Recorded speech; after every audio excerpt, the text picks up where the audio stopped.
invite on stage, we have with us Francis Kevin, Asia English School, Ahmedabad. Can we please put our hands together for Francis and let's join in for the fireside chat.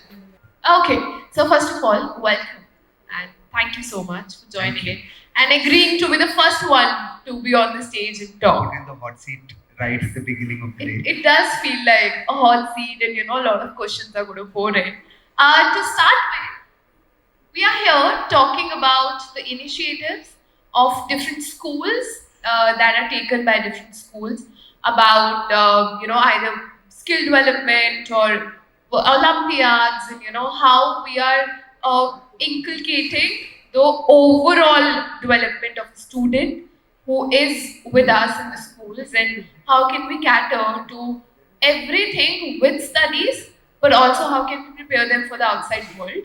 I love to understand what are different initiatives that your school is taking so we can prepare our students in a better way. Okay.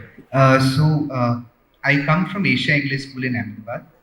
Gujarat is known as the business capital of the country.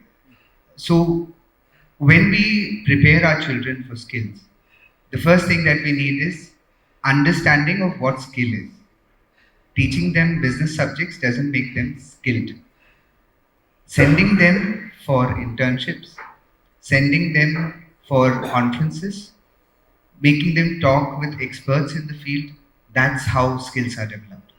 When you spoke about Olympiads, there are so many companies which are coming up with so many skill-based Olympiads, including CSR companies. So when we do these Olympiads, though we do not prepare them explicitly for them, once we ask the children to appear for these, the skill level in them gradually increases. CBSE has introduced skill-based subjects. So there are subjects like mass media, there are subjects like design thinking and innovation, which we may fear putting into our schools, but it has become one of the flagship subjects in my school. This year we introduced mass media as a subject where most of our students who want to go into journalism or take media as their, and I think this is a good example. We are sitting in a summit that is conceptualized by media persons. So once we teach them or once we give them the opportunity to take subjects like these, I think skills come by themselves.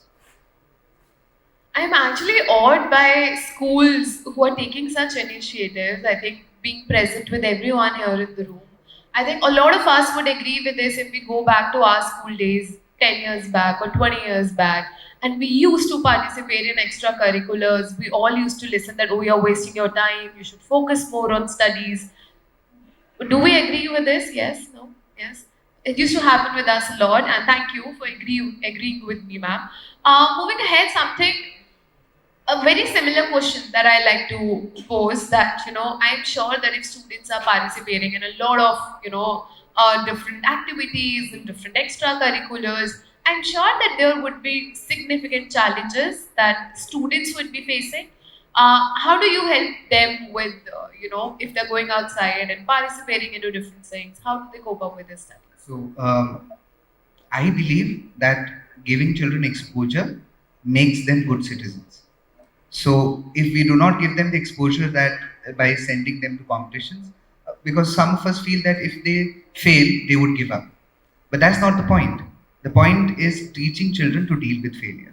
So when we say that you want to have a balance, I'm proud that even my students appearing for their board exams are, participative in all events, not only in school, out of school. So if you see months or any other events that happen outside the school, even yesterday, my grade 12 girls, there were 8 of them who actually participated in a dance competition outside.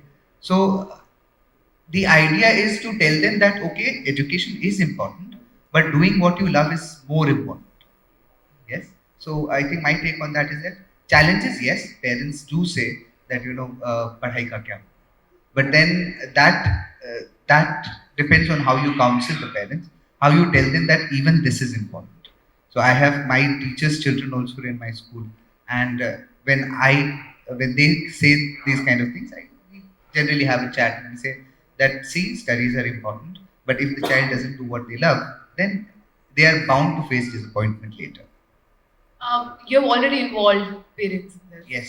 So I love to, continue with that. That how do you generally involve, parents and community, and making them understand about all these things in the educational process and different school activities. So I think it's very important for students' support in their mental peace that they are safe at home and in school as well. So the first point of contact, we have a relationship manager who deals with all this. My personal contact happens every year at the beginning of the year with an orientation. Apart from that, they can walk in anytime. So if they have an issue, they can send me a message on our ERP platform and we can always meet them. So I think it's an open communication for all sorts of things. Teachers also have access to parents, but then by appointment, of course.